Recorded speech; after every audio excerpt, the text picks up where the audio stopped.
Hello friends, मेरा नाम है रितेश और हम आ गए हैं फंडामेंटल थ्योरम ऑफ अरिथमेटिक के तीसरे वीडियो लेक्चर में। आई होप आपने पीछे के दोनों टॉपिक्स अच्छे से समझ लिए होंगे और अब हम शुरू करने जा रहे हैं तीसरा second application and third topic in fundamental theorem of arithmetic chapter 1 real numbers. Try to understand. मैं आपके सामने एक स्टेटमेंट लिखूंगा। ये स्टेटमेंट नया तो नहीं है, ये स्टेटमेंट पुराना है और आप पहले भी कर चुके हो, बट अब इसके थोड़े से एडवांस यूजेज हम लोग देखेंगे। Try to understand. एक क्वेश्चन भी डिस्कस करना चाहता हूं मैं, जो बोर्ड में कई बार मॉक पेपर्स में पूछा जाता है।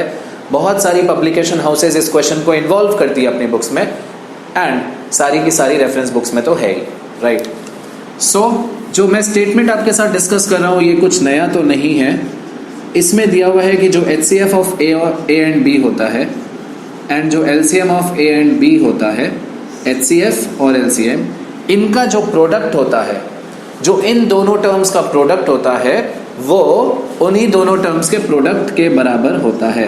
वो ए और बी के प्रोडक्ट के ही इक्वल होता है, ठीक है। इसे हम कहते हैं product of HCF and LCM is equal to product of the two given numbers. हमारे लिए नंबर भी इंपॉर्टेंट है, HCF और LCM भी इंपॉर्टेंट है।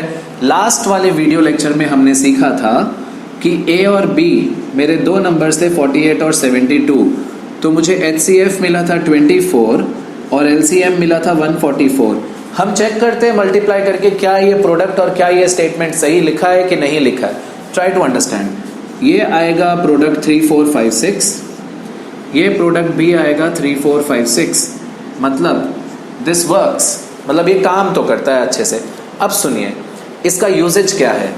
अगर मैं इन दोनों में से एक, ये इतने टर्म्स दे दूं मैं अगर आपको, बट आप समझिए अगर ये दो टर्म्स दिए होंगे तो आप वैसे भी LCM HCF तो ढूंढ ही सकते हैं। सो अगर मैं इनमें से 24 दे दूं एंड LCM दे दूं 144 और आपको कह दूं कि जो दूसरा नंबर है वो ढूंढ के लाओ, राइट। हम क्या करेंगे, इस 48 को यहाँ डिवीजन में भेजेंगे और सीधा हमें ये आंसर मिलेगा, दैट्स इट।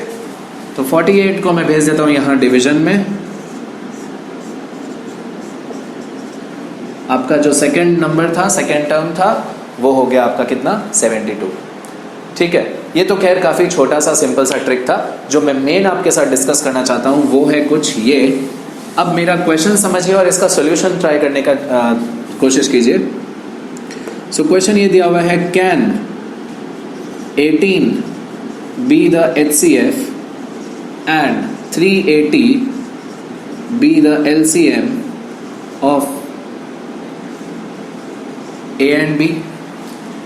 कि क्या 18 किन्हीं दो नंबर का, क्या 18 उसका HCF और 380 उसका LCM हो सकता है क्या? ये है मेरा क्वेश्चन, ठीक है। अब मैं आपको फिर से वही स्टेटमेंट लिख के बताता हूँ। HCF जो होता है वो दोनों नंबर्स में या तो छोटा वाला नंबर हो सकता है या फिर उन दोनों में से कोई एक नंबर होगा, या फिर HCF जो है वो उन दोनों से छोटा होता है। और LCM जो है, देखो अच्छे से, HCF फैक्टर्स है, फैक्टर से A बनेगा और फैक्टर से B भी मल्टीप्लाई होके बनता रहेगा, और इन्हीं A और B से आपको LCM बनता हुआ दिखेगा।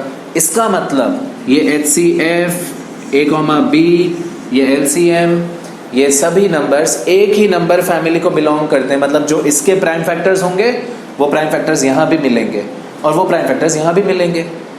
अगर नहीं मिलते हैं तो वो एक फैमिली को बिलोंग नहीं करते हैं।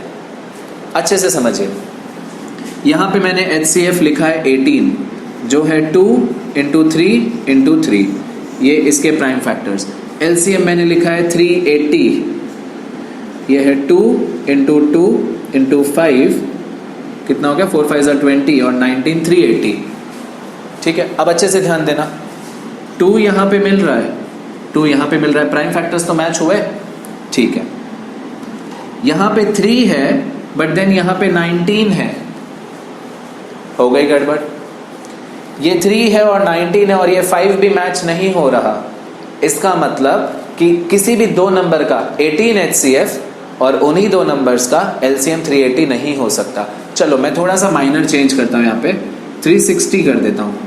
360 अगर मैं करता हूँ यहाँ पे तो क्या हो जाएगा, 2 × 2 × 2 8, 8 3 × 24, 3 × 72, 5 × अच्छे से ध्यान दो, यहाँ फैक्टर्स कौन कौन से हैं, 2 3 3, ये रहे 2 3 3, यहाँ के सारे फैक्टर्स वहां पे होने चाहिए।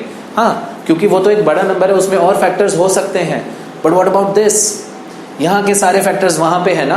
380 में नहीं थे, 380 में क्या था, यहाँ पे 3 था बट वहां पे 3 नहीं था। तो आपके HCF के जो प्राइम फैक्टर्स हैं वो सारे के सारे आपके LCM के प्राइम फैक्टर्स से पहले मैच होने चाहिए।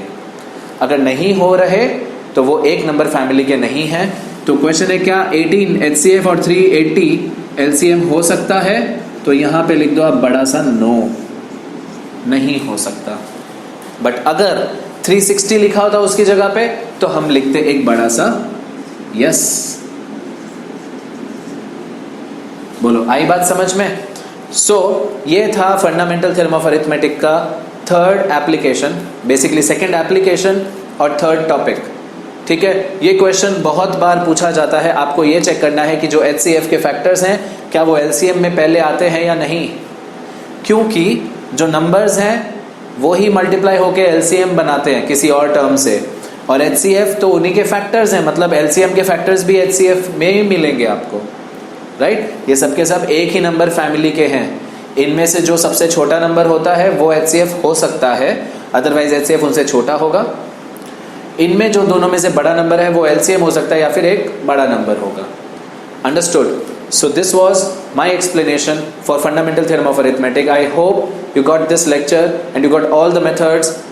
अब मैं कुछ सम्स आपको दूंगा वर्कशीट के फॉर्म में जो आपको सॉल्व करने हैं, राइट। एंड लेट्स सी कि क्या मेरा सिखाया हुआ आपको एक्चुअली में याद रहा या नहीं, right. I hope you got this one and thanks for watching. I'll be coming up with a new video with a new topic and see you until the next lecture. Right, thank you.